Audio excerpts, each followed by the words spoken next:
আজকে একটা cassette type বেশি সার্ভিস করলাম। এটা হচ্ছে ইন্টার ইউনিট, আর এটা না, ক্যাসেটটা বেশি। তো আমরা এসে এটার ইনডোরটা খুলতেছি। এসিটার প্রচুর কাজ রয়েছে, তার কারণে বলতেছে এসিটা খুলে সার্ভিস করার জন্য। তো আমরা এটা এসিটা খুলে সার্ভিস করলাম সকাল সকাল, অনেক গরম ছিল তাই এসিটা আমরা খুলতেছি। এসিটার এক জায়গায় আমাদের সিঁড়ি দুইটা প্রয়োজন, তো দুইটার নিচে একটা ছোটো, তো তার কারণে একটু খুলতে বহু ঝামেলা হয়েছে। আমরা সেটা খুলতেছি, নিচে পানি টাইম ফুটতেছে, যার কারণে এটা কাপড়ের দোকান, তো ওই যে প্লাস্টিক দিয়ে ভালো করে কাভার করে নিলাম, যাতে পানি পড়ে, কাঁচরা পানি পড়ে, যাতে ওই কাপড়গুলো নষ্ট না হয়।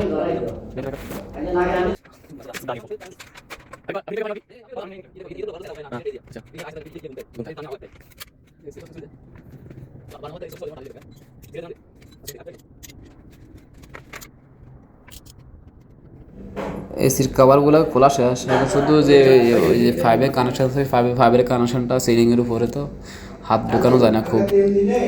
তো ওই যে ফাইভের কানেকশানটা ডিসকানেক্ট করার জন্য একটু সমস্যা হতেছে, খুলতেছি। খোলার পরে যে সাইডটা নাট আছে, নাটগুলো লুজ দেওয়া হবে আস্তে আস্তে। ওই নাটগুলো লুজ দেওয়ার পর অটোমেটিক এটা নিচে আসে যাবে। ওকে, এটা খুলতে ইজি আছে, এত বেশি টাফ না।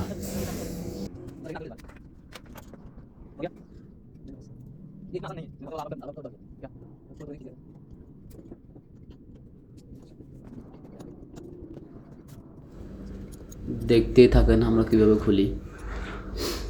আমি আছি দুবাইতে, এই কাজে প্রায় বিগত 5-6 বছর হইতে চলতেছে, মোটামুটি আইডিয়া আছে, কিন্তু এই সিগুলো একটু খুব কাজ কম করা হয়। তবুও দেখেন যারা নতুন কাজ করে কীভাবে খুলি, কীভাবে এগুলো সার্ভিস করি, কীভাবে ফিটিং করি, বলতে হলে তো অবশ্যই দেখবেন।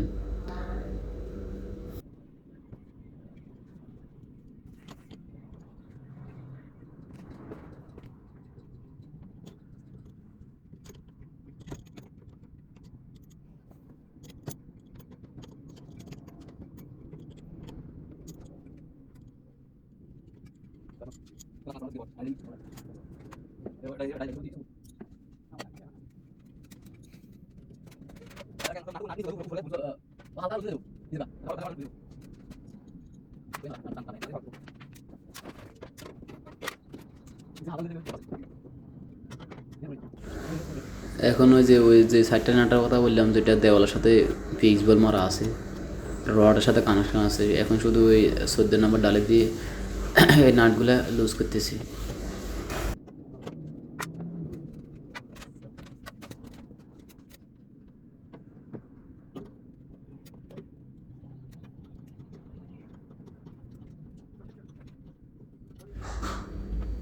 দয়া করে আমার ভিডিওগুলো যারা দেখতেছেন তারা একটু সময় দেখবেন। একটু লং লং হতেছে, তো আমরা 3জন মিলে কাজ করতেছি, 2জনে কাজ করতেছি, একজনের সিঁড়ি ধরা লাগে। তো ভিডিওটা একটু পারফেক্টভাবে করা যায় না। ফোনটা এখানে যে একটা কাপড়ের উপর রেখে দিলাম, দেখতে থাকেন কাজটা কীরকম হচ্ছে বা কীরকম হবে, কীরকম করে খুলি।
এসিটা এখন খুলতেছি, মোটামুটি সব নাট খোলা শেষ। ভিতরে হাত ঢোকানো যায় না তো, থাকে স্পেস খুব কম লাগছে। এসিগুলো মূলত হয় এরকম, এইভাবে ফিক্স করে। এখন নাটগুলো খোলা শেষ, এসিটা আস্তে করে নিচে নামাতেছি। বেশি ওয়াইট হবে না, মেবি 10 থেকে 12 গুলি হবে, একটু এর চেয়ে বেশি ওয়াইট হবে না। এটা ইনডোরটা।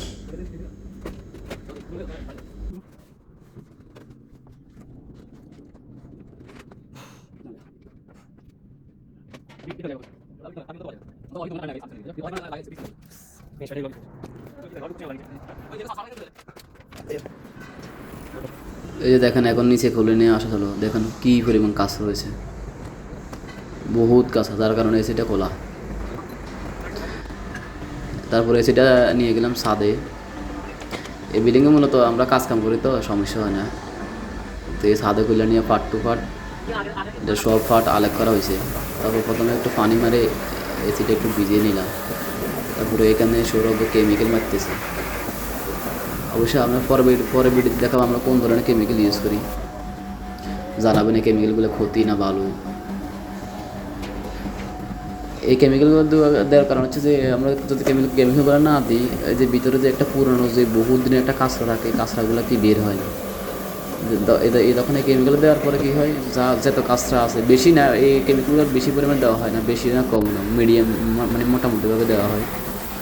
কি দেখেন এই কেমিক্যাল দেওয়ার পরে একদম ফুল অ্যান্ড নেট ক্লিন। তারপরে ভালো করে পানি মারতেছে। পানি মারার উপরে এটা আর কোনো বিকল্প নাই।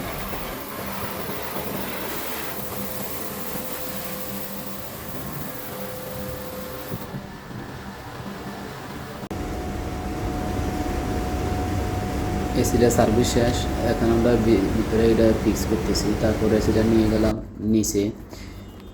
নিচে গিয়ে জলদি করে এসিটা ফিক্সিংয়ের জন্য কাস্টমার খুবই সিরিয়াসলি করতেছে, কেননা ভিতরে বহুত গরম এবং কাস্টমার আসতেছে না। তারপরে এর মাঝে আবার যে আউটডোরটা ভালো করে কভার খুলে ভালো করে একদম নিট ক্লিন করে দিলাম। প্রচুর কাঁচরা ছিল, এইদিকে প্রচুর কাঁচরা ছিল কম্পিউটারের সাইডে। তারপর ভালো করে সবগুলো সাফ করা হলো। যে দেখেন অনেক কাঁচরা আছে। মোবাইলে সব কিছু দেখা যায় না স্পষ্টভাবে। তারপরে এসিটা ফিক্সিং করার পর চালু করে গ্যাসটা মেপে দেখলাম, অ্যাম্পায়ার দেখাচ্ছে এখানে 15 অ্যাম্পায়ার, কিন্তু অ্যাম্পায়ার নিচ্ছে 13। দেখে গ্যাসটা মোটামুটি ঠিক আছে, চালু করছিতেই মাত্র ঠিক হয়ে যাবে কিছু না। এই যে দেখেন আউটডোরটা ইনডোর ফিক্স করা শেষ, এটা ইনডোরের লুক। কাজ কমপ্লিট।